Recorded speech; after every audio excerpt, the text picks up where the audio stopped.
വിശദമായ റിപ്പോർട്ടുകളിലേക്ക്. US നിർദ്ദേശിച്ച താൽക്കാലിക വെടിനിർത്തൽ നിർദ്ദേശം അംഗീകരിക്കുമെങ്കിലും പൂർണ്ണ യുദ്ധവിരാമത്തിലേക്ക് അത് നയിക്കണമെന്ന് ഹമാസ് നിർദ്ദേശിച്ചതായി റിപ്പോർട്ട്.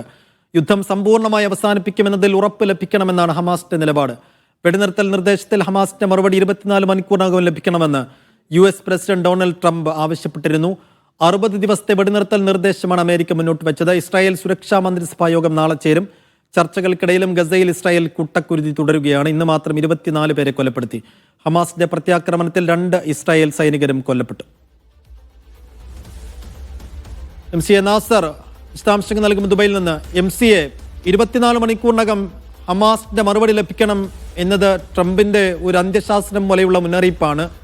ഹമാസ് പക്ഷേ പറയുന്നത് പൂർണ്ണമായ യുദ്ധവിരാമം ഉണ്ടെങ്കിൽ മാത്രമേ ഞങ്ങൾ ഈ ഉടമ്പടിക്കുള്ളൂ എന്നതാണ്.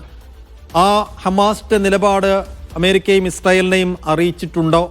അങ്ങനെയെങ്കിൽ ഇപ്പോൾ നമ്മൾ ചർച്ച ചെയ്തുകൊണ്ടിരിക്കുന്ന ഈ 60 ദിവസത്തേക്കുള്ള വെടിനിർത്തൽ കരാറിന്റെ ഭാവി എന്താണ്?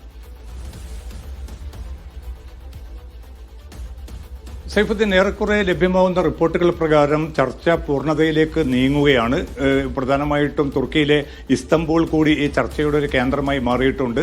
തുർക്കി നേതൃത്വമാണ് ഹമാസുമായിട്ടുള്ള ഏറ്റവും അവസാനവട്ട ചർച്ചകൾ തുടരുന്നതെന്നാണ് മാധ്യമ റിപ്പോർട്ടുകൾ. അതോടൊപ്പം തന്നെ മധ്യസ്ഥ രാജ്യങ്ങളായിട്ടുള്ള ഖത്തറും ഈജിപ്തും സജീവമായി തന്നെ ഈ അവസാനവട്ട ചർച്ചകളിൽ സജീവമായി തന്നെ അവരും ഇടപെടുന്നുണ്ട്.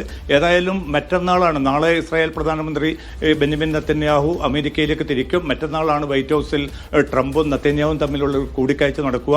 അതേ തുടർന്ന് തന്നെ മിക്കവാറും മറ്റന്നാൾ രാത്രിയോടുകൂടി തന്നെ വൈറ്റ് ഹൗസിൽ നിന്ന് ഈ വെടിനിർത്തൽ പ്രഖ്യാപനം ഉണ്ടാകുമെന്നാണ് ചില അമേരിക്കൻ മാധ്യമങ്ങൾ റിപ്പോർട്ട് ചെയ്യുന്നത്. അത് എത്ര കണ്ട് സ്ഥിരീകരണം അതുമായി ബന്ധപ്പെട്ട് ഉണ്ടാകുമെന്ന കാര്യത്തിൽ നാളെയോടുകൂടി മാത്രമായി ആയിരിക്കും ഒരു വ്യക്തത വരിക. എങ്കിലും അനുകൂലമായിട്ടുള്ള അവസ്ഥയിൽ തന്നെയാണ് കാര്യങ്ങൾ നീങ്ങുന്നത് എന്നാണ് അമേരിക്കയുടെ പശ്ചിമേഷ്യൻ പ്രതിനിധി സ്റ്റീവ് വിറ്റ്കോഫ് അറിയിച്ചിരിക്കുന്നത്. പക്ഷേ കൂടുതൽ അതിന്റെ വിശദാംശങ്ങളൊന്നും വെളിപ്പെടുത്തിയിട്ടില്ല.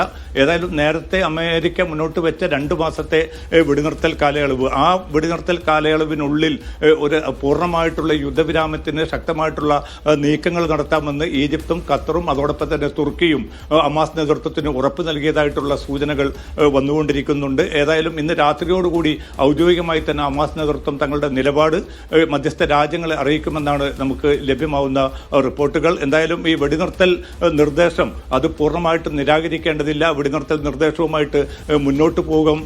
ഏറെക്കുറെ ഹമാസും അതോടൊപ്പം തന്നെ ഹമാസിനോട് ചേർന്ന് നിൽക്കുന്ന മറ്റ് പ്രതിരോധ പ്രസ്ഥാനങ്ങളുമായി ആ കൂടിക്കാഴ്ചകളും കൂടിയാലോചനകളും ഇന്ന് രാത്രിയും തുടരും. മിക്കവാറും ഇന്ന് രാത്രിയോടുകൂടി തന്നെ ഹമാസ് നേതൃത്വം തങ്ങളുടെ ഔദ്യോഗികമായിട്ടുള്ള പ്രതികരണം മധ്യസ്ഥ രാജ്യങ്ങളെ അറിയിക്കും. അങ്ങനെയാണെങ്കിൽ നാളെ നെതന്യാഹു അമേരിക്കയിലേക്ക് പുറപ്പെടുന്നു. മറ്റന്നാൾ വൈകിട്ട് വൈറ്റ് ഹൗസിൽ നിർണായകമായിട്ടുള്ള കൂടിക്കാഴ്ച നടക്കുന്നു നെതന്യാഹുവും ട്രംപും തമ്മിൽ. തുടർന്ന് മിക്കവാറും വൈറ്റ് ഹൗസിൽ വെച്ചുകൊണ്ടായിരിക്കും ഈ വെടിനിർത്തൽ പ്രഖ്യാപനം താൽക്കാലികമാണെങ്കിൽ പോലും അത് നടക്കാൻ പോകുന്നത് എന്ന സൂചനകളും ഏറെക്കുറെ അതുമായി ബന്ധപ്പെട്ട വിലയിരുത്തലുകളുമാണ് ഇപ്പോൾ അന്താരാഷ്ട്ര മാധ്യമങ്ങളിൽ വന്നുകൊണ്ടിരിക്കുന്നത്. സൈഫുദ്ദീൻ.